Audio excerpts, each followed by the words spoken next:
ভাই আমাদের আপত্তি নাই, আপনি ছাত্রলীগকে পুনর্বাসন করবেন, সভাপতি বানাবেন, সাধারণ সম্পাদক বানাবেন, বানান না। কিন্তু আমাদের একটি বক্তব্য কিন্তু আছে, এই ছাত্রলীগ যখন ছাত্রীবন্ধুদেরকে ধর্ষণ করেছে, এই ছাত্রলীগ যখন বিশ্বজিৎকে হত্যা করেছে, আরবারকে হত্যা করেছে, এই ছাত্রলীগ যত অপকর্ম করেছে তার সব দায়ভার আপনাকে নিতে হবে। তারপরে আপনি বলবেন যে আপনি দায়ভার নিবেন না, দায়ভার নিবেন না।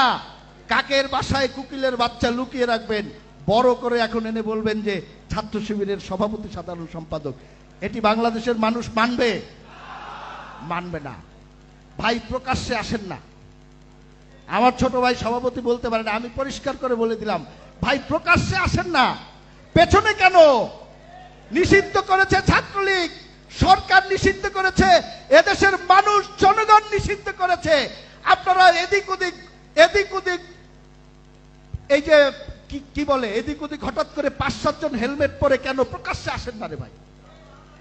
আসেন না প্রকাশ্যে। আরে ভাই আমরা তো 17 বছর গুম হয়েছি, খুন হয়েছি, রক্ত দিয়েছি, মাঠে ছিলাম, আর আপনি এই 2.5 মাসই কাবু হয়ে গেলেন, তাহলে কিভাবে হবে রে ভাই? এই আপনার আদর্শ? 17 বছর তো টিকে ছিলাম, এখনো টিকে আছি, ভবিষ্যতেও টিকে থাকবো ইনশাল্লাহ।